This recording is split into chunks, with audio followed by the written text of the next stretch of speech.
Hace algún tiempo hubo una especie de debate entre el cardenal arzobispo de Lima, el cardenal Juan Luis Cipriani, y las feministas en el Perú. Digo una especie de debate deliberadamente, porque normalmente un debate supone personas o partes que están en el mismo rango, a la misma altura. Y en este caso no es así. Sin embargo, me parece importante los conceptos. El arzobispo de Lima, aprovechando que estaba hablándole con ocasión de la fiesta nacional del Perú a todas las autoridades o a una representación muy importante de las autoridades, estaba el presidente con los ministros, el presidente Alan García, con los ministros representando al Poder Ejecutivo, estaban las máximas autoridades del Poder Judicial del Perú representando precisamente al Poder Judicial y un número muy importante de congresistas representando al Poder Legislativo. En consecuencia, estaba todo el poder allí y el arzobispo dijo que los católicos tenían una preocupación, y es que las presiones internacionales ejercidas sobre el Perú para que el Perú legalice el aborto y acepte las uniones homosexuales equiparándolas a los matrimonios reales entre un hombre y una mujer para siempre, no podían ser aceptados por los poderes, que los poderes tenían un deber de defender los valores de la nación.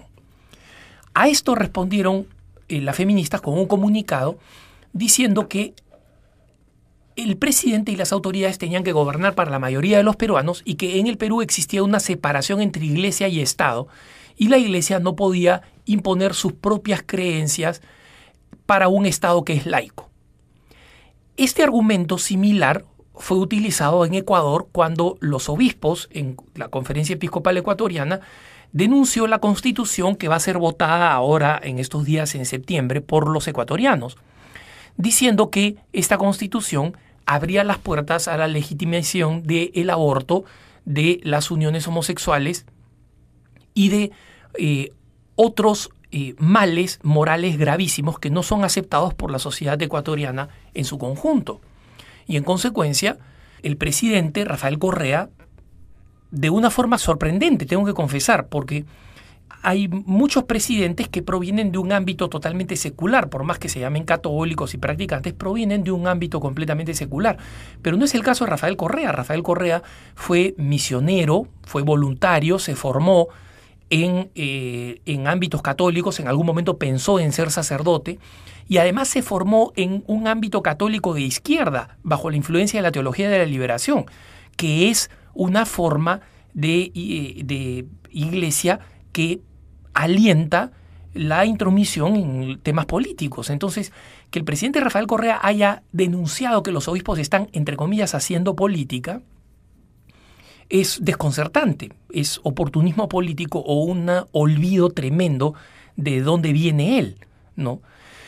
Pero efectivamente, este argumento es un argumento que constantemente nos refriegan cuando nos hablan de la separación Iglesia-Estado. La separación Iglesia-Estado existe, efectivamente, y es una separación muy precisa que tiene límites muy precisos. Implica que el Estado no se puede regir ni puede imponer las creencias religiosas de nadie.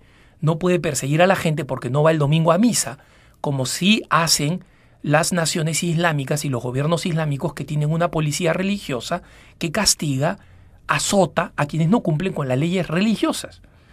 El Estado no puede imponer que el domingo sea obligatorio ir a misa, por ejemplo, como cree la Iglesia Católica. No. Los temas que son propios de la Iglesia Católica se lidian y se resuelven al interior de la Iglesia Católica. En consecuencia, el otro aspecto de la separación Iglesia-Estado es garantizarle a la Iglesia los derechos propios como una entidad autónoma que no puede ser violada, que no puede ser intrometida por el Estado.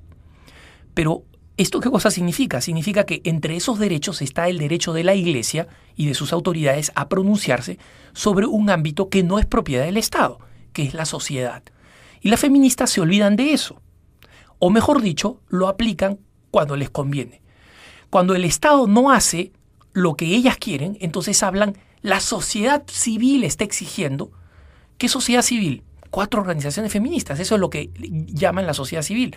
La sociedad civil somos nosotros, los de a pie, los que pagamos impuestos.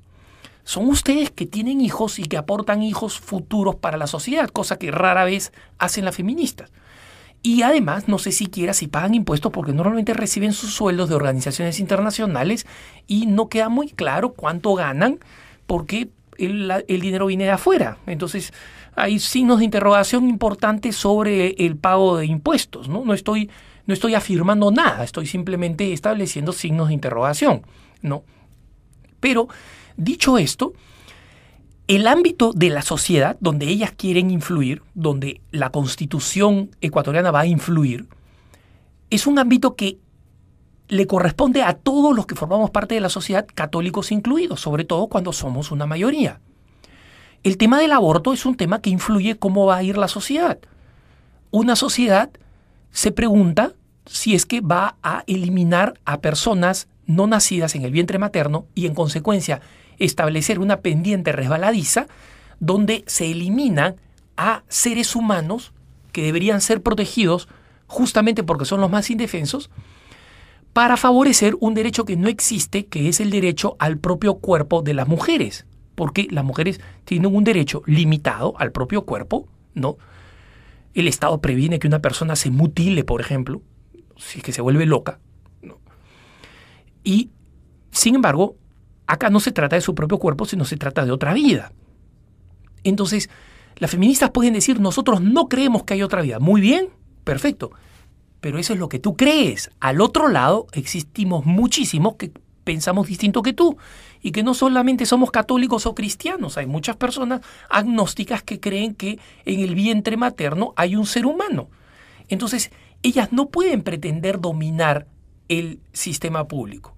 Y luego cuando el Estado sí les es favorable y la Iglesia protesta, como está sucediendo en Ecuador, donde la Constitución es una constitución abortista, es abortista, y la Iglesia protesta, entonces dicen, no, la Iglesia no tiene derecho a pronunciarse, solamente puede hablarle a sus fieles, no puede pretender que se legisle de acuerdo a las creencias de la Iglesia. El Estado es autónomo, está separado de la Iglesia. ¿Y qué pasó con la sociedad civil?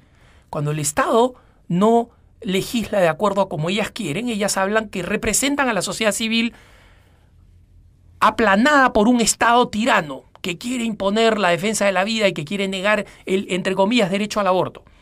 Pero cuando los Estados legislan a favor del aborto y la Iglesia se pronuncia, los católicos nos pronunciamos, ahí sí nosotros que somos la sociedad civil nos callan y nos dicen, silencio, los católicos no pueden opinar porque hay una separación Iglesia-Estado. Hay una separación Iglesia-Estado. Y los católicos somos los primeros en respetarla y en exigir que se respete esa separación. Porque esa separación significa respetar los derechos de la Iglesia. Y entre ellos, el derecho de los obispos a pronunciarse. ¿Qué cosa dice Hugo Chávez? ¿Qué cosa dice Rafael Correa? La Iglesia se tiene que quedar callada cuando yo mando, ¿no?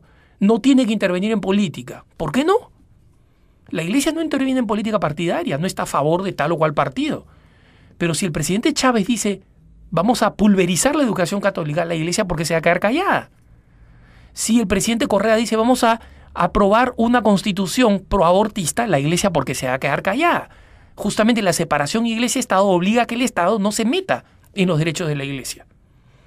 Y por otro lado, la separación Iglesia-Estado no significa una separación sociedad civil-Estado.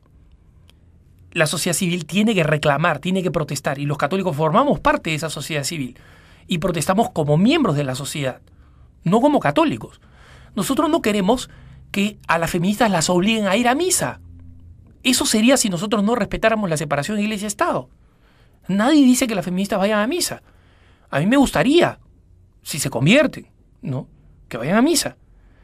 Pero yo no quiero que el Estado las obligue a ir a misa. Yo no quiero que el Estado les obligue a cumplir con las obras de misericordia, a dar de comer al hambriento, a dar de beber al sediento. Esas son normas que rigen para nosotros los católicos. Serían extraordinarias que otras personas las vivieran. Pero nosotros no queremos que el Estado las imponga porque los católicos creemos en ella. Pero cuando nos oponemos a que nos igualen a las uniones homosexuales, a los matrimonios o nos oponemos al aborto, nos oponemos porque creemos que eso destruye a la sociedad, que eso no es una cuestión que afecta a nuestra iglesia. Al contrario, en nuestra iglesia nosotros estaríamos muy cómodos en nuestro reducto, pero creemos que eso destruye a la sociedad. Y en consecuencia, como miembros de la sociedad civil tenemos derecho a reclamar y tenemos tanto derecho como las feministas. Y una vez más, si vemos que además los católicos contribuimos con nuestros hijos a la sociedad, cosa que las feministas rara vez hacen, porque normalmente están en contra de la natalidad, no tienen hijos, ¿no? Y las feministas tienen unos ingresos que habría que ver si es que efectivamente son proporcionales a los impuestos que pagan. Nosotros no solamente somos iguales de miembros de la sociedad civil que las feministas, sino probablemente somos miembros más importantes y miembros más reales de esta sociedad civil. En consecuencia, el cuento de la separación iglesia-estado, cuando se aplica para tratar de silenciar a los católicos, es inaceptable y nosotros no podemos convivir con ellas ni aceptarlos a la hora de defender el curso que va a seguir la sociedad a la cual pertenecemos. Que tengas un buen día.